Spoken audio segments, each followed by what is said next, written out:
ওনার ভাই 14 নম্বর আওয়ামী লীগের সভাপতি, উনি নিজে ছিলেন সাবেক কাউন্সিলর। ওনার ভাগ্নে ভাস্তেরা অত্র অঞ্চলের খুবই নামকরা সন্ত্রাসী। অ্যাজ এ রেজাল্ট স্থানীয় লোকজন খুব একটা তাদের বিরুদ্ধে মুখ খুলতে চায় না, তাদের একটা বলয় এবং প্রভাব আছে। আমরা এতেও শঙ্কিত, আমরা এই স্থানীয়ভাবে যে বিচার প্রার্থনা করব, মানুষকে জানাবো, এটা নিয়েও আমরা পারছি না। তারা পারিবারিকগতভাবেই ফ্যাসিস্ট গভর্নমেন্টের সঙ্গে তারা জড়িত এবং তারা এই নাম ইউজ করে অত্র অঞ্চলের অনেক প্রভাব প্রতিপত্তি সম্পদ গড়ে নিয়েছে। তাদের একটা বলয় থেকেই যায়, যেটা থেকে আমরা চাইলেও বের করতে পারবো না। হয়তো তারা বলবে যে না আমরা বিজনেস করেছি, কিন্তু অ্যাকচুয়ালি তারা রাজনৈতিক ফায়দা নিয়েই আজকে এই অবস্থানে আসছে। সম্পর্কিত আমরা এখনো পাই নাই। তারা যারা বর্তমানে আছেন এই রিজিম চেঞ্জ হওয়ার পরে তাদের কোনো প্রকার কোনো দলীয় রাজনৈতিক ব্যক্তির সঙ্গে আমরাও সহযোগিতা নিই নাই, তাদের সঙ্গে কাউকে আসতে দেখি নাই, তারা নিজেরাই আসছে। প্রথম 6 মাস আমরা কোনো বেনিফিট পাই নাই। পরবর্তী সময় একটু একটু করে জুলাই আগস্টের পরবর্তী সময়ে আমার পাম্পে একটু লাভের মুখ দেখেছি। ইতিমধ্যে তিনি বিভিন্ন সন্ত্রাসী বাহিনী লাগিয়ে দিয়ে আমার এই পাম্পটি পুনরায় তিনি ফেরত নিতে চাচ্ছেন, যেটা আমার ব্যবসার জন্য খুবই ক্ষতিকারক। আমরা তাকে বারবার বলেছি আপনার সঙ্গে যে চুক্তির মেয়াদ শেষ হলে পাম্পটি ছেড়ে দিব, কিন্তু উনি ইতিমধ্যে অনেক সন্ত্রাসীদের নিয়ে পাম্পের স্টাফদের গায়ে হাত দিয়েছে, একজনের পা ভেঙে ফেলেছে।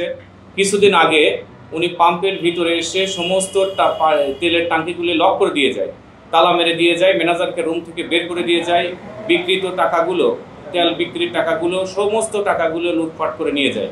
আমরা থানাতে একাধিকবার অভিযোগ জানাই, থানাতে জিডি করি, নোট করি, পুলিশকে অবহিত করি। পরবর্তী আমরা আদালতে শরণাপন্ন হই, আদালতে আমাদের কেস মামলাটি চলমান। আমাদের গ্যাস ক্যাপিটাল লোকজনের সবাই আটকায় তৎক্ষণাৎ নিয়ে গেছে এবং ওগুলো ভাঙার পরে আক্রমণ করছে। আশেপাশের ফুটেজটা আমরা সংরক্ষণ করি নাই, কারোর কাছে চাইও নাই। আমরা চাই না, এই কারণে আমরা পুলিশকে নোট করি, বিষয়টা থানায় অবহিত করি, থানায় বিষয়টা জিডি আকারে নেন এবং থানা তদন্ত করছে, বিষয়টা তারা দেখবে বলে জানিয়েছে। অপোজিটের ওই পিলারের সামনে যখন ছাত্র আন্দোলন চলে তখন ছাত্রদের এগেনস্টে সেই এবং তার পরিবারের লোক ছাত্রদের এগেনস্টে এখানে দাঁড়িয়েছে লাঠি হাতে, ছাত্রদেরকে এখানে ইট খোয়া মেরেছে। এবং আপনারা জানেন এই আন্দোলনের প্রথম বিজয়টা আসে মিরপুর 10 থেকে। মেট্রো রেলের নিচে যখন বাংলাদেশ সেনাবাহিনী ছাত্রদের পক্ষ নিয়ে সরে গেলেন যে না আমরা ছাত্রদের গায়ে আঘাত করবো না, তখনও তারা এখানে দাঁড়িয়ে ছাত্রদের ইট ঢিল মারছেন, যেটা এখানে আপনার মিডিয়া খুললে পাবেন, জনগণের সঙ্গে কথা বললে দেখতে পারবেন।